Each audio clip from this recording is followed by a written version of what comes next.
The truth of the share market channel में आपका स्वागत है। मैं भवनेश अग्रवाल। नमस्कार दोस्तों, बाज़ार में कुछ दिन से भारी उथल पुथल है। इतनी ज़बरदस्त उथल पुथल है कि बाज़ार की इस प्रकार की शंकाएं जन्म लेने लगी हैं, चर्चाएं जन्म लेने लगी हैं कि क्या बाज़ार में मंदी का दौर शुरू हो गया, क्या अर्थव्यवस्था में गिरावट शुरू हो गई है। ये स्वाभाविक है, चर्चा होना स्वाभाविक है, लोगों को संदेह होना स्वाभाविक है। ये पैसे का मामला है, लोगों की कड़ी मेहनत की कमाई इसमें लगी हुई है। ना तो म्यूचुअल फंडों का कुछ जाना है, पब्लिक का पैसा है, वो तो मज़े कर रहे हैं, तनख्वाहें ले रहे हैं मोटी मोटी।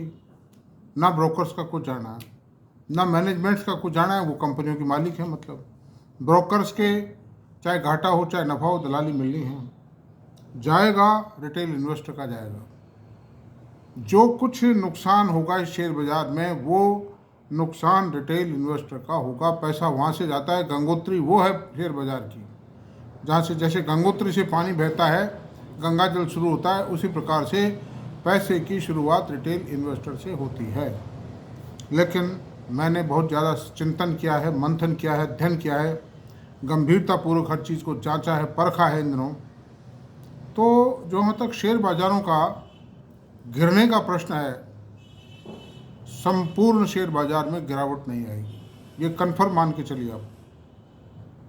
और जिनमें गिरावट आएगी उनमें भी कोई इतनी बड़ी गिरावट नहीं आएगी कि 1 रुपये के 4 आने दे जाए। अगर आपने सोच समझ के शेयर खरीदा है तो, और अगर कोई उटपटांग शेयर खरीद लिया है, बजाज हाउसिंग फाइनेंस को मान लो 185 रुपये में खरीद लिया, आपको घाटा जाना ही जाना है। आपके रुपए की ठन्नी रहनी है। मतलब अगर आपने ओला इलेक्ट्रिक के शेयरों को 150 रुपये में खरीद लिया, 140 में खरीद लिया, आपको नुकसान निश्चित रूप से होगा। मतलब कोई नहीं बचा सकता, क्योंकि उसके पीछे रेशनैलिटी नहीं है, सोच नहीं है, कैलकुलेशन नहीं है, आधार नहीं है, फंडामेंटल्स को चेक नहीं किया गया। तो इस बाजार में होगा क्या कि सेक्टरल रोटेशन चलता रहेगा। सेक्टरल रोटेशन चलता रहेगा। तो उससे पहले आज का हमारा मुख्य जो विषय होगा चर्चा का, वो चर्चा हम करेंगे उस पर कि इस शेयर बाज़ार में, गिरते हुए शेयर बाज़ार में हम अपनी पूंजी की रक्षा करते हुए बहुत बड़ा मोटा मुनाफा कैसे कमाएं। This will be the main theme of the discussion as of today. तो उससे पहले हम विचार की वर्तमान परिस्थिति पर विचार कर लेते हैं। वीडियो बनाने तक के समय सेंसेक्स 137 पॉइंट माइनस है, निफ्टी 26 पॉइंट माइनस है, और निफ्टी बैंक 283 पॉइंट प्लस है। मतलब this is the position of the market. बाजार में रिकवरी आई है अभी तक, अभी 12 बज चुके हैं दोपहर के। रिकवरी आई है बाजार में, लेकिन ये रिकवरी सस्टेन कर पाएगी या नहीं कर पाएगी, ये डिपेंड करेगा फॉरेन इंस्टीट्यूशनल इन्वेस्टर के एटीट्यूड पर, कि वो अटैक करते हैं कि नहीं। जनरली वो आजकल जो अटैक कर रहे हैं बाजार पर, जो सेलिंग धुआंधार चालू करते हैं, वो 1-1.5 बजे के आसपास चालू करते हैं और 3:30-3 बजे तक धुआंधार सेलिंग करते हैं, जिससे बाजार को करा देते हैं। अभी तक वो 76,000 करोड़ की सेलिंग कर चुके हैं इसमें। यानी अभी करीब 11 सेशन हुए हैं इस 10 से आज 18 तारीख हो गई ना, 13 सेशन हुए हैं। 13×5 = 75, 13 चौका 52, 13×5 = 65, और 6,000 रुपीज़ पर डे पर सेशन की एवरेज सेलिंग है उनकी। तो सेलिंग तो बहुत ज़्यादा है, ऐतिहासिक सेलिंग है। तो ये वो सेलिंग है जो सन 2008 में जब मार्केट क्रैश हुआ था वो सेलिंग थी। लेकिन उस समय की परिस्थितियों में, भारतीय बाजार की परिस्थितियों में और आज की परिस्थितियों में ज़मीन और आसमान का फ़र्क है। उस समय भारत के रिटेल इन्वेस्टर का इंक्लिनेशन इतना ज़्यादा नहीं था। देश की अर्थव्यवस्था, अटल जी का शासन था, मजबूत होना शुरू हुई थी कि इतने में ये जो सब प्राइम संकट था अमेरिका में, वो आ गया। उसके कारण बाजारों का गिरना शुरू हो गया। और आज जो है रिटेल इन्वेस्टर का इंक्लिनेशन बहुत ज़्यादा है। अर्थव्यवस्था बहुत मजबूत हो चुकी है। मोदी जी की सरकार को 10 साल हो चुके हैं। 10 साल के कामों का परिणाम जो आया है, इन्होंने बिल्कुल कॉन्क्रीटिंग कर दी है इकोनॉमी की। इतनी आसानी से नहीं लेगी। नए नए सेक्टर जन्म ले चुके हैं और वो सेक्टर इतने मजबूत है, इतना पोटेंशियल है उन सेक्टर्स में कि वो इन्वेस्टर के पैसे को डूबने नहीं देंगे। तो अब चलते हैं, बाजार की परिस्थितियों पर विचार हो गया। बाजार नहीं गिरेगा, सेक्टर रोटेशन चलेगा। जैसे आज ऑटोमोबाइल सेक्टर डाउन हो रहा है, तो कल को अल्टरनेट एनर्जी सेक्टर चल जाएगा, डिफेंस चल जाएगा। जैसे आज मझगांव के अंदर खबर आई है कि 22 तारीख को स्प्लिट की मीटिंग है, शेयर को टुकड़े करेंगे, शेयर के स्प्लिट करेंगे और दूसरा डिविडेंड, इंटरिम डिविडेंड देंगे। सेकंड क्वार्टर के परिणाम अभी नहीं दे रहे हैं 22 तारीख को, वो बाद में देंगे।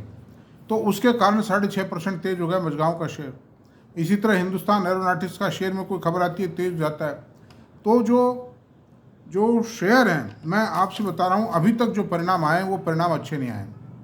कई सेक्टर्स में एक एक कंपनी के परिणाम आ चुके हैं। जैसे आईटी सेक्टर में जो परिणाम आए वो अच्छे हैं परिणाम। उन परिणामों से आशा नहीं थी हमें, उनसे सिर्फ इतनी सी आशा थी कि उनका ऑर्डर इनटेक कितना है, उनका फ्यूचर गाइडेंस क्या देते हैं, जो उन्होंने अच्छी दिए हैं सब ने, और जो रिजल्ट भी आए हैं वो आशा के अनुरूप आए हैं। बाजार के जो ऑपरेटर्स हैं, फॉरेन इंस्टीट्यूशंस हैं, वो अपने हिसाब से, अपने मतलब के हिसाब से करते हैं, अपने फ़ायदे के लिहाज से उनका इंटरप्रिटेशन करते हैं, लेकिन गलत है उनका इंटरप्रिटेशन।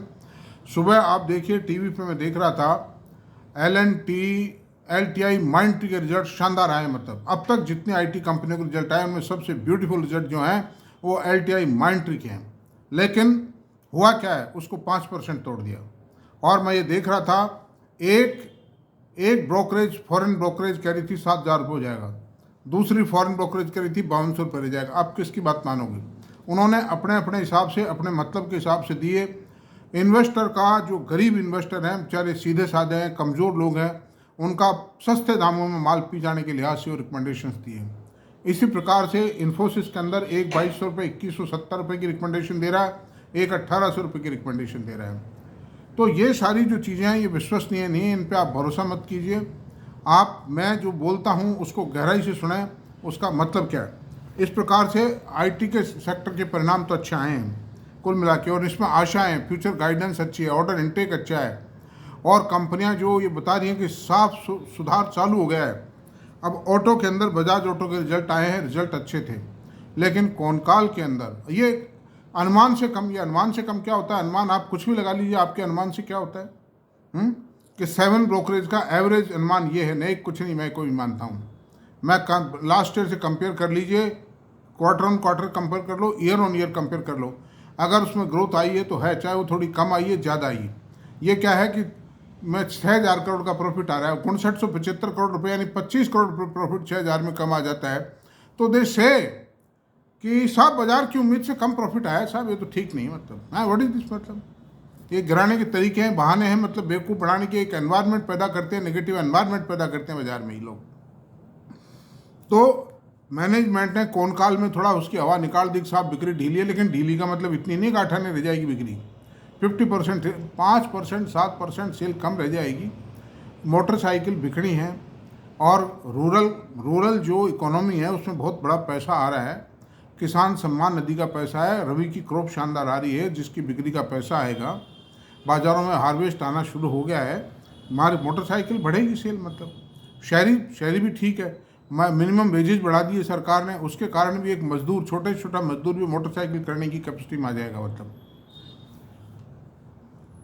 अच्छा, RIL के परिणाम भी जितने खराब की उम्मीद थी उतने नहीं आए, ठीक आए, मैं ठीक मानता हूँ।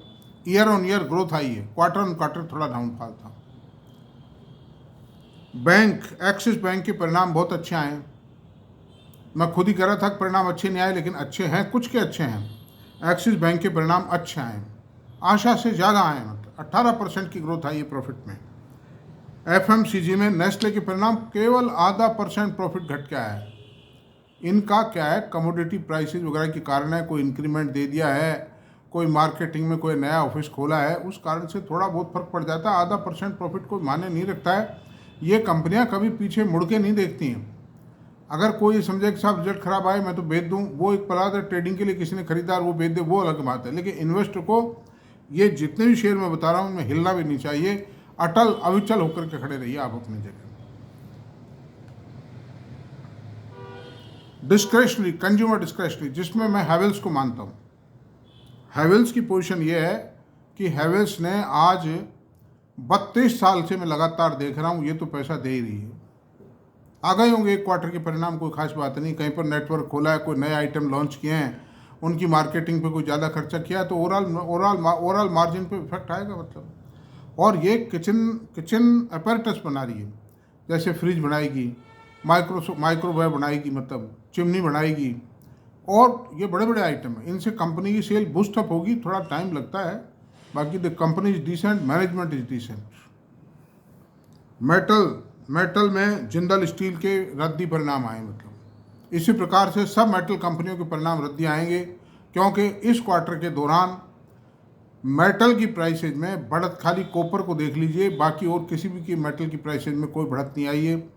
और स्टील की तो हालत ख़राब थी, बहुत ख़राब थी स्टील की तो हालत, घट के आएंगे। स्टील कंपनीज़ के अंदर प्रॉफिट बहुत कम घट के आएगा मतलब, इसलिए आप सावधान रहें। ये चाइना वाइना के बहाने से उसमें ग्रोथ आएगी, चाइना में स्टिमुलस आ गया, उस स्टिमुलस का इंडिया पे कोई फर्क नहीं पड़ेगा मतलब, कोई स्टील की डिमांड नहीं बढ़नी है। 120 crore ton cement steel China बढ़ाता है, वो स्टील खप ही नहीं सकता है मतलब।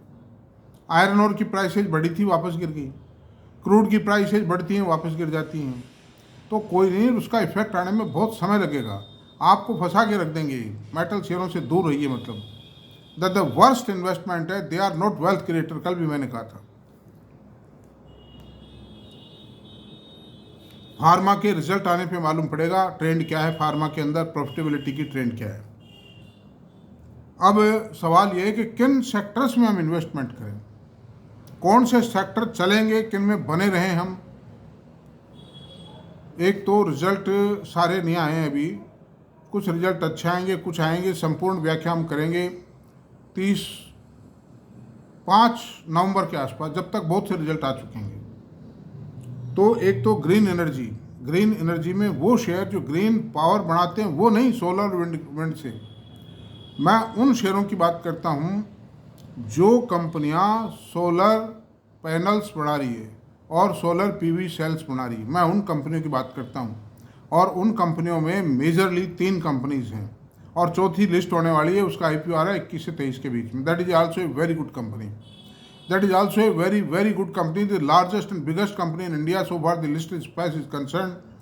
तो उसमें दोस्तों ऐसा है कि एक तो है प्रीमियर एनर्जी, एक है टाटा पावर दोनों काम करती है, बिजली भी बनाती है और बिजली के प्लांट लगाने के लिए सामान भी बनाती है, यानी solar PV sales and solar modules दोनों बनाती है। और ये तीसरी कंपनी लिस्ट हो रही है। एक कंपनी शपूरजी प्लोनजी की है, जिसमें रिलायंस का बहुत बड़ा स्टेक है, 40% स्टेक है, वो है Sterling and Wilson. That company is also coming into form. 1 paid up share है, 600 रुपये के आसपास है। मैं वीडियो बना चुका हूँ, उसमें मेरा वीडियो बनाने के बाद तेज़ी भी आई है और तेज़ी और आएगी। वो भी बहुत बड़ी कंपनी है, मतलब इंस्टॉल कैपेसिटी उनकी साफ पिक्चर नहीं दे पाए हैं, वो तो कोई 12,000 या 17,000 मतलब मेगावाट की बता रहे हैं, लेकिन the picture is not clear, but something is better there, मतलब अच्छा है। उनका आबू धाबी में भी एक प्लांट है और इंडिया में भी प्लांट है, और वो प्रोग्रेस कर रहे हैं, प्रॉफिट में आ रही कंपनी, अभी तक लॉसेज में थी। तो अंडर दीज सर्कमस्टेंसेज दोस्तों, दूसरी बात है डिफेंस के जो शेयर हैं, मझगांव, हाल और भारत इलेक्ट्रॉनिक्स, ये तीनों कंपनियां शानदार रिटर्न देंगी, चाहे कोई कुछ भी बहका है, आप अविचल होकर खड़े रहिए। रिकमेंडेशन नहीं मेरी किसी में भी दोस्तों, रिकमेंडेशन के लिए या खरीद के लिए जाइए अपने फाइनेंशियल एडवाइजर के पास, उनसे सलाह लीजिए। मैं खाली विश्लेषण कर रहा हूँ। I am delivering A lecture like a classroom in the college. IT sector में अविचल होकर खड़े रहना चाहिए, HDFC बैंक में अविचल होकर खड़े रहना चाहिए। 10-12% की ग्रोथ आने की पूरी संभावना है, as the updates have been declared by the company in the first week of October. तो ऐसी सूरत में दोस्तों मेरे ख्याल से इस शेयर बाजार में मोटा पैसा उसी ने कमाया है जिसने बुद्धिमत्ता से काम लिया है, जिसने थोड़ी नॉलेज ग्रहण की है। अध्ययन करने की कोशिश कीजिए। आपको नॉलेज नहीं है तो जो नॉलेजेबल लोग हैं, मैं बुरा मत मानना इस बात को, मैं कोई घमंड की बात नहीं कर रहा हूँ, हम जैसे जो सेवाभावी लोग हैं, जो इन्वेस्टिंग कम्युनिटी की सेवा के लिए उतर आए हैं निःशुल्क, विदाउट एनी चार्ज, उनके ऊपर भरोसा कीजिए। उनकी बात को इतना सा मेहरबानी कर लीजिए कि पूरी सुन लीजिए, आपका उद्धार हो जाएगा। इतनी बात अगर आप समझ लेंगे ना, मेरे जैसे आदमी की भी, जो मैं कह रहा हूँ, और 2-4 महीने आप मेरे लेक्चर को सुन लेंगे, तो आप परफेक्ट हो जाओगे, मतलब शेयर मार्केट में आप कहीं चोट नहीं खाओगे, बड़ी चोट नहीं खाओगे। चोट तो मेरे भी आती हैं, मैं ये नहीं कहता कि मेरे बताए हुए शेयर घटते नहीं, कम होते हैं मतलब घटेंगे, नेचर ऐसी है। तुलसीदास जी ने लिखा है वो चौपाई रामचरितमानस में 58 सुंदरकांड में 58वें दोहे के पास में, जब भगवान राम जो थे ना, वो लंका जा रहे थे सेना लेकर के रावण पर हमला करने के लिए, अटैक करने के लिए, तो समुद्र ने रास्ता नहीं दिया। अब सेना कैसे जावे, 3 दिन हो गए। तो भगवान राम ने ये कहा लक्ष्मण को कि लक्ष्मण अग्नि बाण से भस्म कर दो समुद्र को।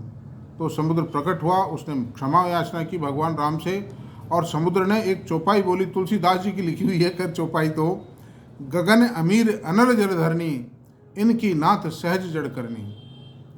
मतलब गगन आसमान, अमीर धरती आसमान, जल वायु, ये सब जड़ होते हैं, इनका स्वभाव जिद्दी स्वभाव होता है, ये अपने हिसाब से चलते हैं प्रभु, इसलिए मैं भी समुद्र हूँ, जल हूँ, मेरा इसमें कोई दोष नहीं है। लेकिन फिर भी मैं आपको एक तरीका बताता हूँ इसके ऊपर पयोधी बनाने का, यानी पुल बनाने के लिए तरीका बताता हूँ। नाथ नील नल और 2 भाई, लड़का ऋषि आशीष पाई, ताके परस किए गिरिभारी, मैं उधर प्रताप तुम्हारे, ए विधि नाथ पयोधी बधाई, ये तीनों लोग सुजस पाइए। तो उसने ये कहा था नल और नील जिन्होंने लड़काई ऋषि से आशीर्वाद प्राप्त किया है, उनको ये वरदान प्राप्त है कि उनके डाले हुए पत्थर समुद्र में तैरेंगे। तो उन पत्थरों से, उनके हाथों से पत्थर डलवा करके और ये पयोधी बंधाइए और आप लंका पर प्रस्थान कर जाइए। तो समुद्र में मैं ये कहता हूँ आपका, हालांकि एक ऐसा प्रासंगिक है, लेकिन थोड़ा सा ये भी होना चाहिए, प्रभु की उपासना भी होनी चाहिए कभी। और ये इसमें सीख है, नीति है कि शेयर बाजार उस समय नहीं थे। तो चौपाई तो तुलसीदास जी ने लिखी है, समुद्र ने तो बोली नहीं थी, समुद्र ने तो कुछ और कहा होगा जमाने। तो शेयर बाजार उस वक्त नहीं थे। अगर शेयर बाजार उस वक्त होते तो इस चौपाई में तुलसीदास जी शेयर बाजार का नाम भी जोड़ देते।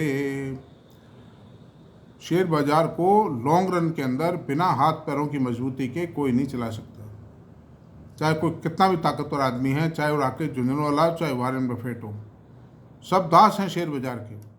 अगर इस शेयर बाजार से किसी ने कुश्ती करने की कोशिश की है, शेयर बाजार उसको खा जाएगा मतलब। तो दोस्तों मेरा मतलब यही है कि मजबूत शेयरों में रहिए। जो सेक्टरों में उठाव नज़र आ रहा है, जिन सेक्टर्स पर गवर्नमेंट पॉलिसी का फोकस है, मेन फोकस है गवर्नमेंट का, जिनको इंसेंटिवाइज कर रही है, प्रायोरिटाइज कर रही है, जिन पर बजट प्रोविजन कर रही है, जिसमें बड़े बड़े प्रोजेक्ट आ रहे हैं, उन शेयर्स में रहिए आप, मतलब आपको कोई लॉस नहीं होगा। और बाज़ार के बारे में बहुत विजिलेंट रहिए, किसी के कहने सुनने से मत कीजिए, खुद देखिए आप मतलब। या जो ऑनेस्ट लोग हैं, जो सलाहकार ऑनेस्ट हैं, इंडिपेंडेंट हैं, जिनका कोई निजी स्वार्थ नहीं है, उनसे सलाह लीजिए, आपका उद्धार होगा। Thank you very much. मेरा वीडियो पसंद आया हो तो प्लीज़ इसको सब्सक्राइब करें, लाइक करें, शेयर करें, कमेंट करें। Thank you very much.